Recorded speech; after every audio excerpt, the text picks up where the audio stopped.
오늘 우리에게 주시는 하나님 말씀은 시편 1편 말씀입니다. 한 절씩 교독하신 이후에 마지막 6절은 함께 합독하시겠습니다. 복 있는 사람은 악인들의 꾀를 따르지 아니하며 죄인들의 길에 서지 아니하며 오만한 자들의 자리에 앉지 아니하고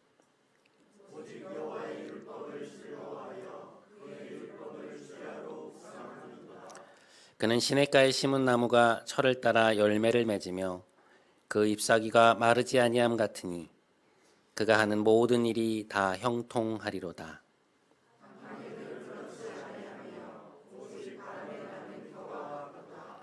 그러므로 악인들은 심판을 견디지 못하며 죄인들이 의인들의 모임에 들지 못하리로다. 함께 무릇 의인들의 길은 여호와께서 인정하시나 악인들의 길은 망하리로다. 아멘. 이것은 하나님의 말씀입니다.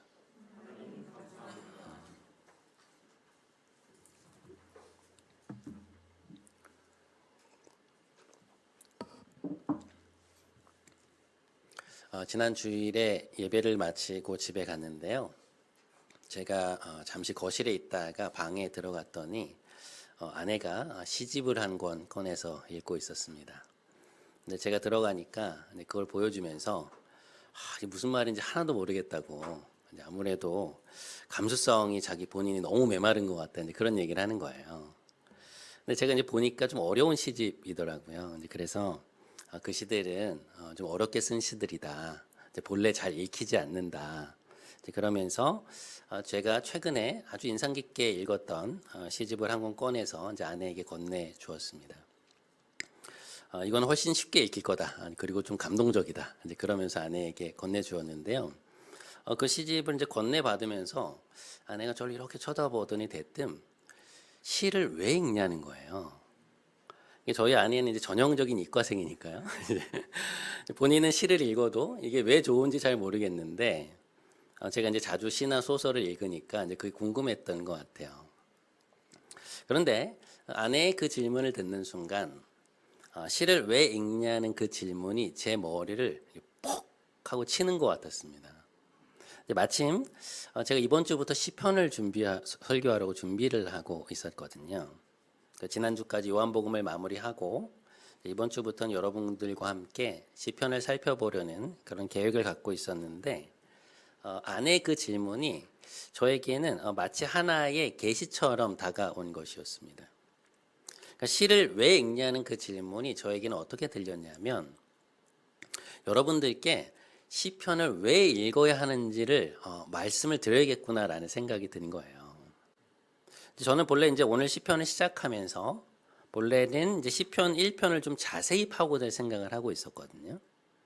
배경 설명은 좀 접어두고 처음부터 이제 본문 안으로 쑥 들어가서 뭔가를 이렇게 다루려는 그런 생각을 갖고 있었는데 그날 아내의 질문을 들으면서 시편을 왜 읽어야 하는지를 말씀을 드려야겠구나라는 마음을 먹게 된 것이었습니다. 사실 고민이 있었거든요. 이 얘기를 해야 되나 말아야 되나에 대한 고민이 있었는데 아내의 그 질문을 통해 하나님께서 설교의 방향성을 잡아주셨구나 이제 그런 생각이 들었습니다. 제가 그날 아내에게 건네주었던 시집은 황동규 시인의 봄비를 맞다라는 시집이었습니다. 황동규라는 시인은 들어보신 분들도 있을 텐데요. 꽤나 유명한 시인입니다. 대학 강단에서 이제 가르치시다가 은퇴하신 지는 꽤 되셨고요. 올해로 86세가 되셨습니다. 꽤 나이가 드셨죠. 그런데 이분이 지난 5월 말에, 그러니까 다시 말해 이제 약 한 달 전에 시집을 하나 내신 거예요. 시집의 제목이 된 봄비를 맞다라는 시는 시인이 동네 뒷산에 올라갔다가 갑작스레 내린 봄비 때문에 산책길을 내려오면서 마주하게 된 어떤 한 장면에 대한 이야기인데요. 그 시의 앞부분이 이제 배경에 대한 이야기고 시인이 이제 산책길을 내려오면서 보았던 장면이 이렇게 시작되고 있습니다. 지난 가을 성긴 잎 미리 다 내려놓고 꾸부정한 어깨로 남았던 나무, 고사목으로 치부했던 나무가 죽은 줄 알았다는 것이죠. 바로 눈앞에서 연두색 잎을 터뜨리고 있었던 거야. 이것 봐라. 죽은 나무가 삿잎을 내미네. 풍성하진 않지만 정갈한 잎을. 방금 눈앞에서 잎눈이 잎으로 풀리는 것도 있었어. 그래, 맞다. 이 세상에 다 써버린 목숨 같은 건 없다. 정신이 싸했지. 머뭇대자 고목이 등 구부린 채 속삭였어. 네. 뒤에 내용이 더 있는데요. 고목이 시인에게 속삭이는 내용이 나와요. 궁금하신 분들은 예배 후에 말씀하시면 시 전문을 보내드리도록 하겠습니다. 시인은 산책길에 올랐다가 갑작스레 내린 봄비에 길을 재촉해서 내려오던 와중에 지난해 잎이 좀 빨리 떨어져서 죽은 줄만 알았던 한 고목나무에 작은 잎들이 돋아나 있는 것을 보게 된 것입니다. 여러분, 그 봄이 시작될 때 나무들 가지를 보면 그 가지에 작은 잎들이 막 돋아나 있잖아요. 이제 색깔이 검은 나무들은 그 연두색 잎이 더 도드라져 보이지 않습니까? 이제 시인이 그 장면을 본 거예요. 평소에 늘 왔다 갔다 하던 길이었으니까요.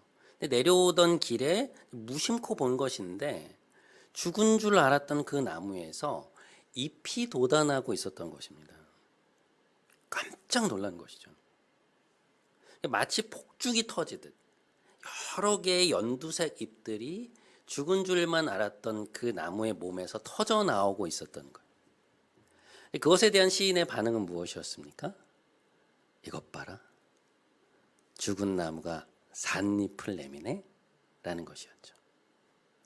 연두색의 그 싱싱한 잎들이 죽었다고 생각했던 나무에서 새로이 돋아나고 있는 그 경이로운 장면을 마주하면서 갑자기 시인은 머릿속이 환해진 것입니다. 무슨 말이냐? 살아있는 한 나무는 잎을 피워낸다는 거예요. 그러니까 우리는 어떤 존재가 살아있다고 할지라도 죽음에 가까이 오면 이미 생명을 다 했다고, 생명을 다 써버렸다고 생각할 때가 많은데 그게 아니었다는 것이죠. 그 나무는 여전히 잎을 피워내고 있었다는 것입니다. 그러니 80대 중반이 된 자신에게도 피워낼 잎이 있다는 것. 나이가 들었다고 해서 이제는 생명력을 다 써버린 것이 아니라 자신이 살아있는 한 그 생명의 힘을 느끼게 해줄 연두색 잎을 터뜨릴 수 있다는 것. 그리고 그것이 생명이 가진 경이라는 것을 깨닫게 된 것이죠. 그러니까 산책길에서 돌아오는 길에 마주한 그 한 고목나무에 피어난 잎들을 마주 보면서 바라보면서 그는 그것을 깨닫게 된 것이었습니다. 시인이 특별히 밝히진 않았지만 그 80세 중반의 새로운 시집을 내면서 이 시를 주 제목으로 삼은 것에는 그런 의미가 담겨 있겠구나 하는 생각을 하게 되었습니다.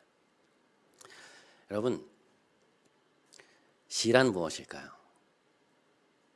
방금 그 황동규 시인이 보여준 것처럼 시라는 것은 삶의 현장 속에서 무엇인가를 갑자기 깨닫게 될 때, 그것을 말하지 않고는 견딜 수 없는, 평범하지만 미처 깨닫지 못했던 그 이야기들을 그 이미지와 시라는 언어의 리듬에 담아서 우리에게 말해주는 것이죠.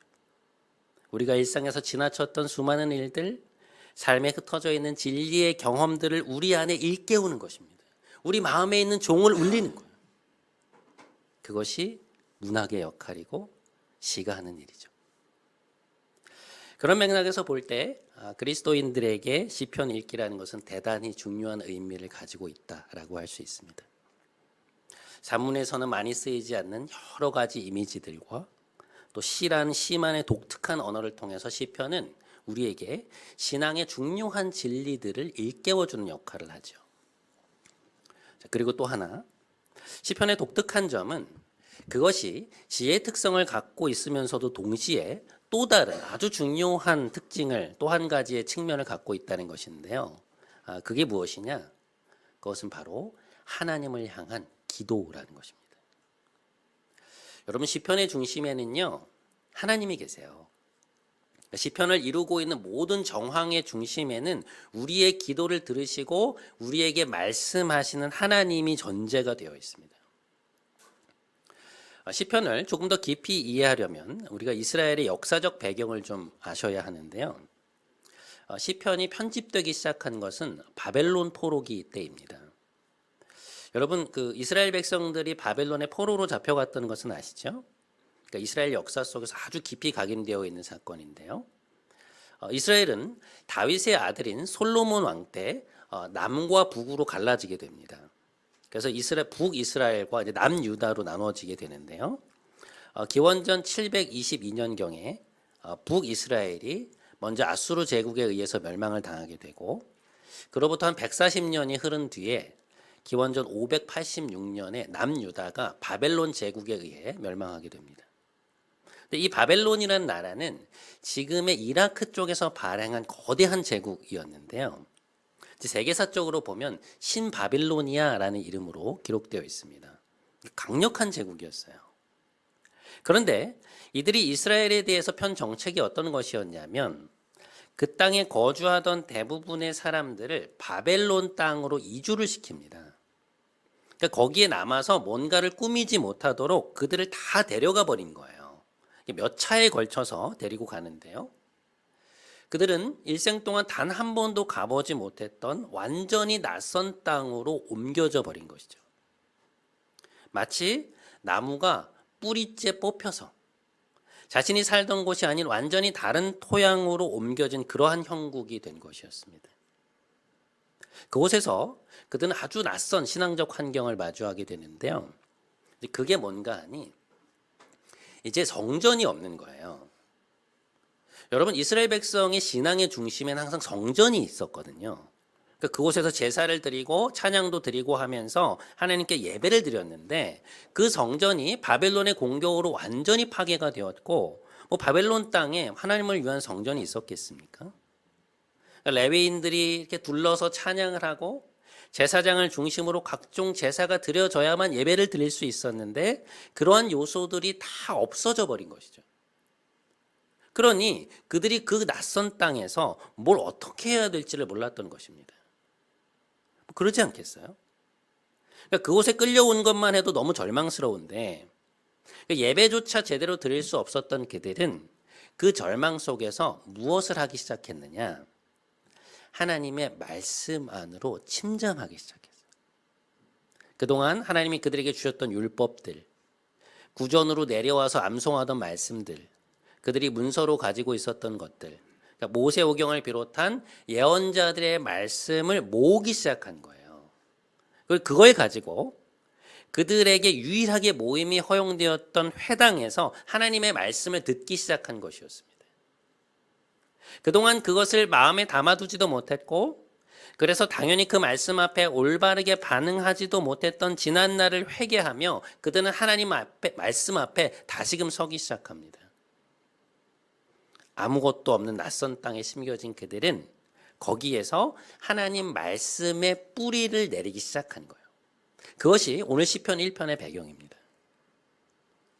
그러면서 그들은 점차로 자신들 안에 새로운 소망이 피어나고 삶에 대한 희망이 생겨나는 것을 경험하게 되죠.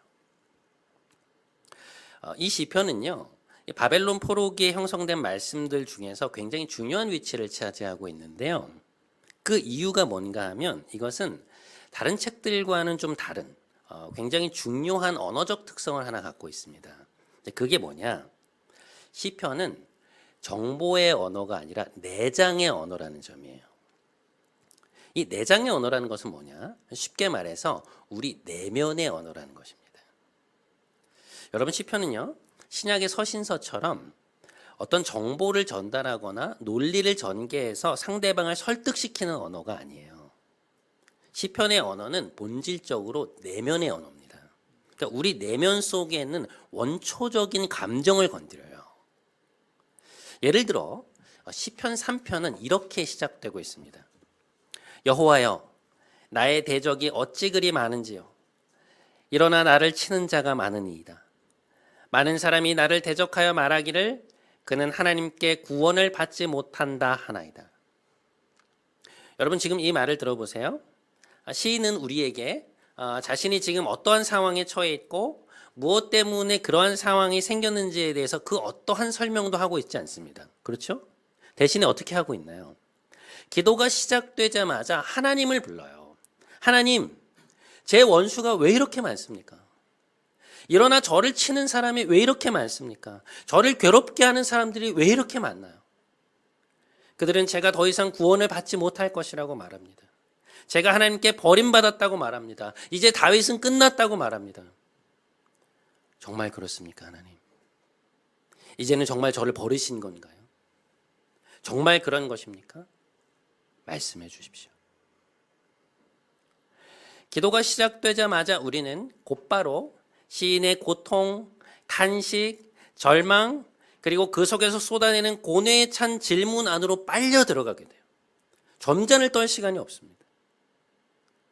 시편의 언어가 내장의 언어라는 게 무슨 말인지 이해가 되시죠? 그러니까 뭔가를 감추고 점잔을 부리고 체면을 차리는 그런 언어가 아닌 거예요. 시편의 언어는 철저히 우리 내면 속에 있는 근원적 감정, 그리고 지금 내가 느끼고 있는 이 날 것 그대로의 심정을 그대로 토해내는 말들입니다. 숨기지 않는 거예요. 여러분, 그런데 그게 바로 기도죠. 자식의 일 때문에 너무나 속상하고 옆에 있는 저 사람 때문에 너무 힘들고 그 일이 틀어진 것 때문에 속상해서 잠이 오질 않는데 우리가 하나님께 나아가서 점잖은 언어로 우리의 마음을 최대한 논리적으로 설명해 나갈 수 있습니까? 안 좋은 말들은 되도록 입 밖으로 내지 않고 감정은 최대한 배제를 하고 속상한 마음은 좀 억누르면서 그렇게 나갈 수 있나요? 그럼 그렇게 할 수 없죠. 우리가 하나님께 나아가서 드리는 기도라는 것은요, 우리의 심정을 있는 그대로 가져가는 것입니다. 그러니까 뭘 숨기거나 빼거나 감추는 것이 아니라 그냥 날 것 그대로의 감정을 가지고 가는 거예요. 바로 거기에서부터 우리의 기도가 시작되는 것이죠. 여러분, 기도라는 것은요, 우리의 곤경 속에서 시작되는 것입니다. 유진 피터스는 하나님께 응답하는 기도라는 책에서 이런 얘기를 합니다. 그러니까 인간의 언어라는 것은 우리가 고통에 짓눌릴 때, 그래서 어떤 도움의 필요가 있을 때 탄생한다는 거예요. 무슨 얘기냐? 여러분, 아이들이 태어나서 처음으로 하는 행동이 무엇입니까? 우는 거잖아요. 그러니까 어머니 뱃속에 있다가 세상에 나와서 뭐 자기의 힘으로는 아무것도 혼자 해결할 수 없는 그 절대적 필요의 직면에서 그들은 무엇을 하는 것입니까? 이제 울음으로써 자기의 필요를 전달하는 것이죠. 그런데 부모들은 그 소리를 듣고 그들과 소통하잖아요. 그러다 좀 더 잘하면 어떤가요? 단순하고도 반복되는 어떤 소리를 통해서 혹은 아주 짧은 한마디를 통해서 자신의 필요를 전달하죠. 예를 들어서 막 응응 하면서 손가락질을 하거나 때를 쓸 때 부모가 그 얘기를 알아듣잖아요. 그것이 바로 아이가 자신이 처한 상황 속에서 자신의 필요를 호소하면서 부모와 소통을 하는 방식이죠. 그러다가 더 크면 어떻게 되나요? 자신의 필요를 말로써 온전히 표현하게 되죠. 그것을 통해서 자신의 필요를 정확히 전달하고 다른 존재와의 관계를 형성해 나가는 것입니다. 언어라는 것은 이처럼 우리의 가장 기본적인 필요에서 시작되는 것이고 그것은 인격적인 관계를 전제로 하고 있다는 거예요. 그런데 유진 피터슨에 따르면 기도의 언어 역시 우리가 처한 어떤 곤경의 상황 속에서, 다시 말해 나에게 구원이 필요하다고 하는 그 구원의 필요에 대한 우리의 예리한 인식 속에서 탄생하게 된다는 거예요. 나의 구원과 나의 필요를 위해서 하나님께 나아가는 것이 기도의 시작점이라는 것이죠. 그래서 그는 이렇게 말합니다. 인간은 거의 항상 곤경에 처해 있다. 자신이 곤경에 빠져 있음을 모르는 사람이야말로 최악의 곤경에 처해 있는 셈이다. 왜냐하면 이런 사람들은 기도하지 않거든요. 기도는 자신이 곤경에 빠져 있다는 사실을 아는 사람들, 그리고 하나님이 자신을 구해 주실 수 있음을 믿거나 소망하는 사람들의 언어다. 언젠가 노벨 문학상 작가인 아이작 싱어는 이렇게 말했다. 곤경에 빠질 때 나는 기도할 뿐이다. 그런데 나는 항상 곤경에 빠져 있다. 그래서 나는 항상 기도한다. 바울 사도는 데살로니가 전서에서 우리에게 쉬지 말고 기도하라고 가르쳤죠. 우리가 삶 속에서 언제나 크고 작은 곤경 가운데 처해 있다는 사실을 안다면 우리는 기도하지 않을 수 없는 것이죠. 시편이 하나님께 드리는 기도라는 점에서 우리에게 줄 수 있는 가장 큰 유익은 무엇이냐? 우리에게 기도의 언어를 가르쳐 준다는 것입니다. 왜 우리에게 기도의 언어가 필요한가? 여러분, 우리가 우리 자신의 삶을 돌아보면 어떻습니까? 지난 한 주만 돌아보아도 우리에게 수많은 일들이 있었잖아요. 수많은 대화들이 오고 가지 않았습니까? 근데 그 일들을 마주하면서 우리 안에 들었던 생각이나 감정들이 굉장히 많을 텐데요. 그 날것의 감정들을 가지고 하나님께로 나아가는 데 있어서 우리는 그리 익숙하지 않습니다. 그러니까 그냥 성경을 읽고 생각하고 하나님에 대해 말하는 것은 괜찮지만 하나님과의 1:1 관계 속에서 그분께 우리의 감정과 생각을 표현하는 것은 굉장히 다른 일이에요. 그런데 우리는 우리의 그 복잡한 내면을 어떤 언어로 어떻게 풀어내야 될지를 모를 때가 많다는 것이죠. 우리의 슬픔, 분노, 탄식, 고통, 자괴감, 두려움, 혼란스러움, 권태, 허무함, 그런 감정들을 기도 안에서 어떻게 풀어내야 될지를 모를 때가 많다는 거예요. 그냥 우리 마음이 복잡하거나 그걸 풀어내기가 귀찮아서 그런 게 아니고요. 하나님께 나아가서 그것을 기도의 언어로 어떻게 풀어내야 될지를 모르는 것입니다. 그래서 기도의 자리에 잘 서지 않게 되는 거예요. 그런 이유 때문에 어수선한 삶의 한가운데에서 기도를 시작하기도 어렵고 기도 안으로 들어갔다가도 막상 무슨 얘기를 어떻게 해야 될지 몰라서 금방 거기에서 빠져나오게 되는 것이죠. 그러니까 우리 안에서 움직이고 있는 이 날것의 감정들을 하나님 앞에서 풀어낼 수 있는 기도의 언어를 갖고 있지 못하는 거예요. 그냥 우리 마음이 복잡해서 그런 것이 아닙니다. 그런 상황 속에서 오늘 시편이 우리에게 기여하는 바는 무엇이냐? 우리가 사용할 수 있는 기도의 언어를 우리에게 제공해 준다는 것입니다. 굉장한 역할이에요. 여러분, 아까 제가 시편이 편집되었다고 말씀드렸잖아요. 우리가 갖고 있는 이 150개의 시편은 모세로부터 시작해서 바벨론 포로기 이후까지 약 1000년이라는 시간에 걸쳐서 형성된 것들을 모아놓은 것입니다. 그러니까 그 시대의 신앙의 대가들이 세대를 거쳐가며 고르고 골라서 150개의 기도문처럼 만들어 놓은 거예요. 거기에는 우리보다 앞서간 그 신앙의 선배들의 고뇌, 탄식, 기쁨, 행복, 낙심, 좌절, 분노, 슬픔 같은 그런 감정들이 고스란히 담겨 있고요. 그들이 그런 상황 속에서 어떠한 언어로 하나님께 나아갔는지를 알려줌으로써 마치 영성의 보고와 같은 역할을 하고 있습니다. 동일한 상황을 겪는 우리가 하나님께 나아갈 수 있도록 하는 일종의 가이드 역할을 하고 있다는 거예요. 여러분, 이 문장을 한 번만 보세요. 천만인이 나를 애워싸 진친다 하여도 나는 두려워하지 아니하리이다. 이것은 시편 3편 6절의 말씀인데요. 지금 시인은 굉장히 두려운 상황 가운데 처해 있거든요. 그러니까 이 천만인이라는 것이 실제 딱 그 숫자의 군사들이 우리를 애워싼다는 말이 아니잖아요. 그러니까 그것은 우리가 맞닥뜨리는 어떤 상황이 될 수도 있고요. 우리를 압박해오는 어떤 일이나 사람이 될 수도 있는 것이죠.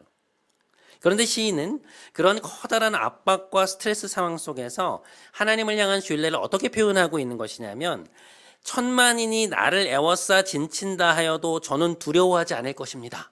이렇게 말하고 있는 거예요. 여호와여 일어나소서. 나의 하나님이여 나를 구원하소서. 주께서 내 모든 원수의 뺨을 치시며 악인의 이를 꺾으셨나이다. 구원은 여호와께 있사오니 주의 복을 주의 백성에게 내리소서. 여러분 보세요. 자신을 구원해달라는 그 구원의 요청을 시인은 뭐라고 표현하고 있습니까? 여호와여 일어나소서. 나의 하나님이여 나를 구원하소서. 주께서 내 원수의 뺨을 치시며 악인의 이를 꺾으셨나이다. 구원은 여호와께 있사오니. 그러니까 우리 삶에 우리를 위협하는 어떤 두려움이 찾아올 때, 우리를 위축되게 만드는 어떤 상황과 사람 앞에서 우리는 어떻게 기도할 수 있는가? 우리를 삼키려고 하는 그 두려움 속에서 우리는 어떠한 언어로 하나님 앞에 나아갈 수 있는가? 오늘 이 시편 기자가 사용한 그 기도의 언어들을 사용해서 하나님께 나아갈 수 있다는 거예요. 수천 년 전 시인의 상황과 오늘 우리의 상황이 똑같은 것은 아니죠. 그러나 본질은 같잖아요. 우리를 위협하는 두려움의 상황 속에서, 우리를 미워하는 사람들의 그 틈바구니 속에서 우리는 구원은 여호와께 있사오니 주의 백성에게 주의 복을 내리소서라고 기도할 수 있다는 것이죠. 우리를 둘러싸고 있는 그 두려움 속에서 이 기도의 언어를 다리 삼아 하나님께 나아갈 수 있다는 것입니다. 자, 하나만 더 볼까요? 자, 화면 한 번만 띄워주세요. 여러분, 이 말씀은요, 시편 51편의 말씀인데요. 그러니까 다윗이 하나님 앞에서 심각한 죄를 범하고 나서 깊은 죄책감 속에 드린 기도입니다. 그러니까 굉장한 자괴감과 후회와 고통 속에서 드리는 기도예요. 근데 여러분 보세요. 그가 뭐라고 말합니까? 하나님, 주의 인자를 따라 내게 은혜를 베푸시며 주의 많으신 긍휼을 따라 내 죄악을 지워주소서. 나의 죄악을 말갛게 씻으시며 나의 죄를 깨끗이 제하소서. 물은 나는 내 죄과를 아오니 내 죄가 항상 내 앞에 있나이다. 우리라면 하나님, 제가 잘못했습니다. 용서해 주십시오. 이렇게 단지 두 마디 말로밖에 표현할 수 없는 그 기도를 시인은 무엇이라고 말하고 있습니까? 하나님은 인자한 분이시죠. 주의 그 인자를 따라 제게 은혜를 베풀어 주십시오. 주의 그 크신 긍휼을 따라 저에게 있는 이 죄악을 지워 주십시오. 하나님 앞에선 저를 괴롭게 만드는 이 죄를 말갛게 씻어 주시고 저의 죄를 제하여 주십시오. 제 죄가 항상 저의 앞에 있음을, 제가 얼마나 연약해서 부서지기 쉬운 존재인지를 하나님은 알고 계십니다. 용서해 주십시오. 그렇게 말하고 있는 거예요. 여러분, 이 기도가 얼마나 풍성합니까? 죄책감 때문에 하나님께 나아가지도 못한 채 차마 입이 떨어지지 않는 우리에게 이 시편은 얼마나 귀한 회개의 언어를 우리에게 가르쳐주고 있습니까? 시편의 언어에 익숙한 사람들은요, 우리가 삶에서 경험하는 정서, 생각, 감정들을 신앙의 언어로 포착해서 그것을 가지고 하나님께 나아갈 수 있는 엄청난 도구를 갖고 있는 거예요. 그러니 여러분 생각해 보세요. 그러한 기도의 언어를 갖고 있는 사람과 그렇지 못한 사람이 기도 생활에 있어서 그 차이가 얼마나 크겠습니까? 똑같은 상황을 대면할 때 그것에 대해서 할 수 있는 반응이 다만 탄식이거나 다만 분노일 수밖에 없는 사람과 하나님께 나아가서 그 날 것 그대로의 감정을 기도로 풀어낼 수 있는 언어를 가진 사람은 삶의 풍성함에 있어서 그것이 얼마나 다르겠냐고요. 여러분, 시편이 없다고 해서 우리가 기도를 드릴 수 없는 것은 아니지만 시편의 언어를 자기의 것으로 만드는 사람은 그 수천 년에 걸쳐서 모인 영성의 엑기스를 매일매일 받아먹는 것과 마찬가지라는 것이죠. 그러니 우리가 그 영성의 엑기스를 받아야 할 이유가 어디에 있습니까? 그걸 우리의 것으로 삼지 말아야 할 이유가 어디에 있나요? 그런 의미에서 시편의 언어를 익히는 것은 결코 쉬운 것은 아니지만 그것은 반드시 우리의 것으로 삼아야 할 기도의 도구라는 것입니다. 오늘 우리가 함께 읽은 시편 1편은요. 150개의 시편으로 들어가는 문이라고 할 수 있습니다. 이 시편을 지배하는 가장 중심적인 이미지는 뭐냐? 시냇가에 심은 나무예요.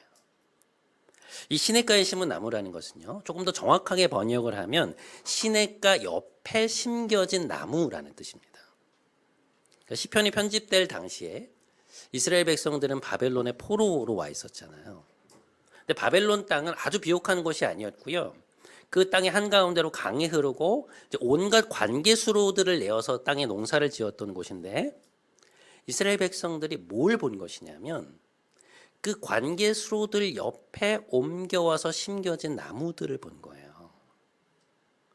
그런데 사실 그들이야말로 자신들이 살던 땅에서 뿌리째 뽑혀서 낯선 토양에 심겨진 그 나무와 같았거든요.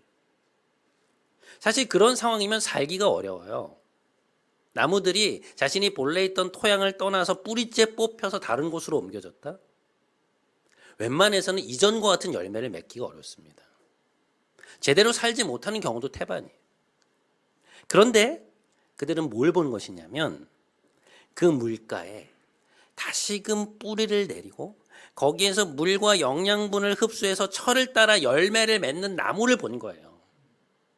그 나무를 묵상하면서 그들은 생각한 것이죠. 그렇다면 우리의 물은 무엇인가? 그렇다면 우리는 어떠한 토양에 뿌리를 내려서 뿌리째 옮겨 심어진 이곳에서 다시금 열매를 맺어야 하는가? 오늘 본문 2절에 나온 바와 같이 그들은 그 토양이 하나님의 말씀이라고 생각하는 것입니다. 이제는 성전도 없고 제사도 드릴 수 없지만 하나님의 말씀은 그들과 여전히 함께하고 계셨기에 그것에 귀 기울이며 그 말씀의 토양에 뿌리를 내리기로 결정한 것이죠. 결단한 것입니다. 그럴 때에만 겨와 같이 또다시 이리저리 세상의 목소리와 악한 자들의 위협에 휘둘리지 않을 수 있음을 깨달았던 거예요. 사랑하는 여러분, 우리는 요즘 매일매일 시편을 한 편씩 읽고 있는데요. 목회자로서 저의 간절한 바람이 뭔지 아세요? 여러분들이 그 시편을 가지고 매일매일 기도를 해 나가시는 것입니다. 그래서 제가 오늘의 기도도 써서 드리는 거예요. 여러분, 기도에는요 왕도가 없습니다. 그냥 단순히 오늘의 시편을 가지고 거기에 기대어서 자꾸만 하나님께 나아가다 보면 우리는 수천 년 전 그 시편 저자들의 영성에 더욱더 가까이 나아가게 될 것입니다.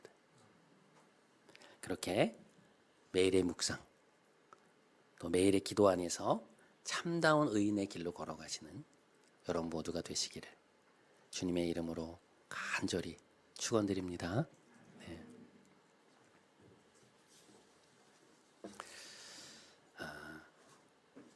오늘은 우리 이 찬양 같이 했으면 좋겠는데요. 나 무엇과도 주님을 바꾸지 않으리라고 하는 그러한 찬양입니다. 가사를 보시면 나 무엇과도 주님을 바꾸지 않으리, 다른 어떤 은혜를 구하지 않고 오직 주님만이 나의 삶의 도움이신 것을 기억하며 나아가겠다고 하는 그러한 의미가 담겨 있습니다. 우리 하나님 앞에 주님만이 나의 가장 소중한 분이라는 것을 고백하면서 매일매일 주의 말씀 앞에 나아가겠습니다. 그렇게 기도하는 마음으로 함께 찬양하며 나아갔으면 좋겠습니다.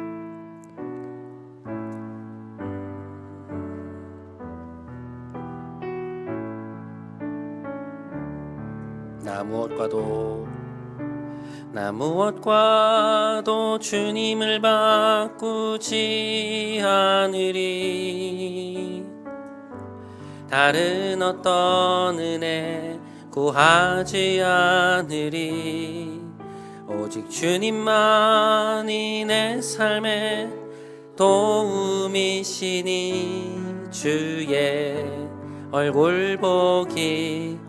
나 무엇과도 주님을 바꾸지 않으리, 무엇과도 주님을 바꾸지 않으리, 다른 어떤 은혜 구하지 않으리, 오직 주님만이 내 삶의 도움이시니 주의 얼굴 보기 원합니다. 주님 사랑해요.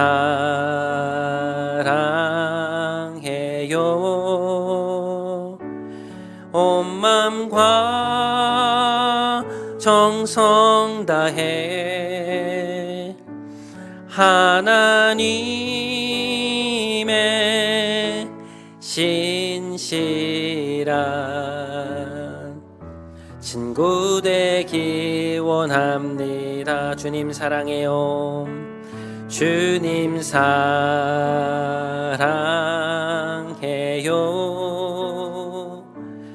온 마음과 정성 다해 하나님의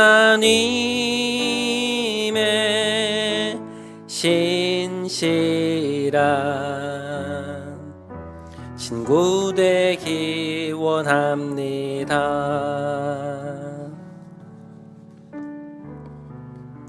여러분, 요즘 여러분의 기도 생활은 어떠신가요? 날 것 그대로의 감정을 가지고 하나님께 나아가서 그것을 말씀드리고 계신가요? 여러분에게 드는 생각, 감정, 정서들을 있는 그대로 하나님 앞에 나아가서 토해내고 계신지요? 하나님은 오늘 우리에게 시편의 언어를 배우라고 말씀하십니다. 그들의 언어를 배워라. 그것을 너희의 것 삼으라고 말씀하고 계십니다. 우리 시간 함께 기도했으면 좋겠습니다. 하나님 말씀하신 대로 매일매일 시편의 언어를 익히기 원합니다.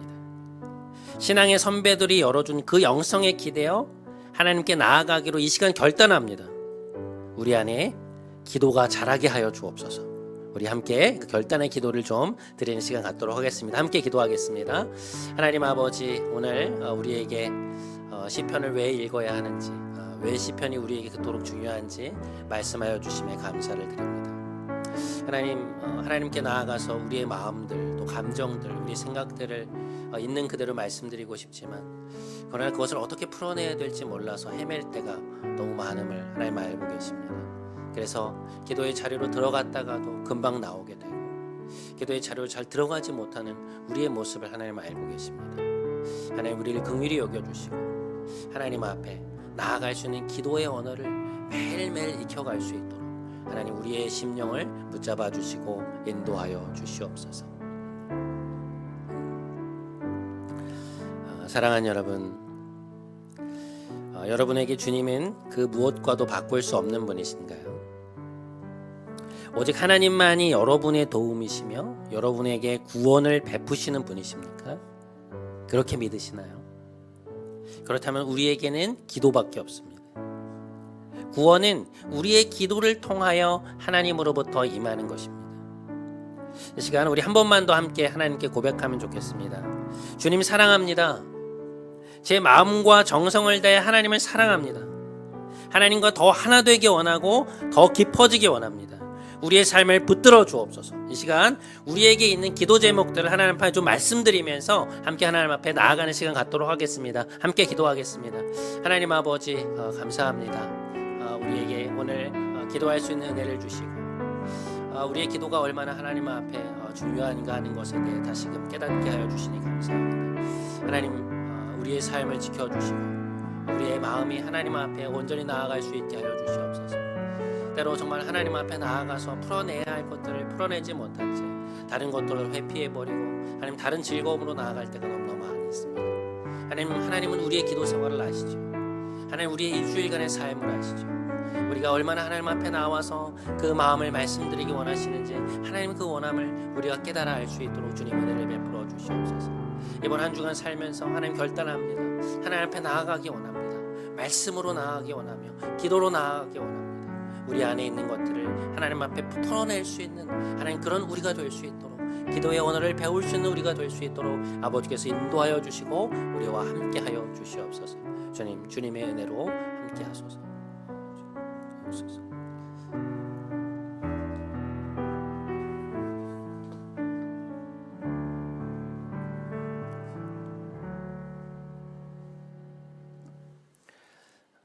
우리의 모든 것 되신 하나님을 사랑합니다. 하나님이 우리 삶의 가장 소중한 분임을 고백합니다. 하오나 우리는 늘 바쁘고 어수선한 삶에 밀려 하나님께 나아가 우리의 날 것 그대로의 심정을 말씀드리지 못할 때가 많았습니다. 기도의 언어로 우리의 생각과 감정을 풀어내기보다 그것을 쉬 잊어버릴 수 있는 다른 것들로 도피하는 삶을 살았음을 고백하오니 우리를 긍휼히 여겨 주옵소서. 하나님, 우리에게 시편의 언어를 배우라 말씀하셨습니다. 그것을 너희의 것 삼으라고 말씀하셨습니다. 우리에게 주신 그 기도의 언어를 발판 삼아 우리의 기도가 그 안에서 매일매일 더 풍성하여져 갈 수 있도록 우리의 삶을 인도하여 주옵소서. 오늘 우리의 결단이 삶에서 열매를 맺게 하여 주옵소서. 오늘도 우리에게 기도를 가르쳐 주시는 우리 주 예수 그리스도의 이름으로 기도드립니다. 아멘. 우리 다 함께 자리에서 일어나셔서 마지막 파송의 찬양하심으로 오늘 예배 마치겠습니다.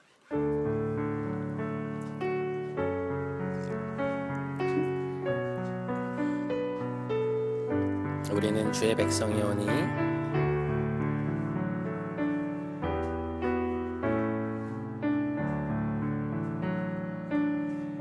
우리는 주의 백성이오니 주의 그 큰 이름 선포합니다. 이곳 어두운 세상에 빛으로 부르셨네. 주의 얼굴 구할 때 역사하소서.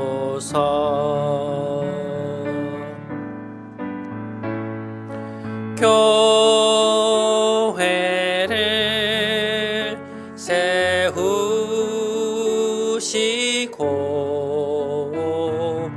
이 땅 고쳐주소서.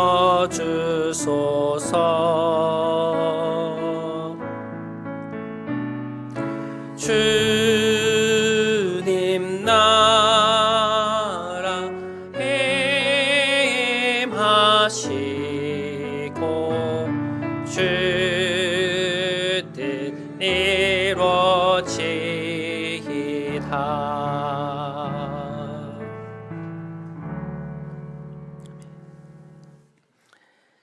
이제는 우리 구주 예수 그리스도의 크신 은혜와 하나님 아버지의 놀라우신 사랑과 보혜사 성령님의 감동, 감화, 충만케 하심이 시편의 언어를 배워 우리가 맞닥뜨리는 모든 상황 속에서 오직 하나님께 나아가 그것을 풀어내기로 결단하며 삶의 자리로 돌아가는 함께 예배드린 사랑하는 모든 성도들 머리 위에 그들의 가정, 일터, 사랑하는 자녀들과 가족들 위에 이제부터 영원토록 함께 하시기를 간절히 축원하옵나이다. 아멘.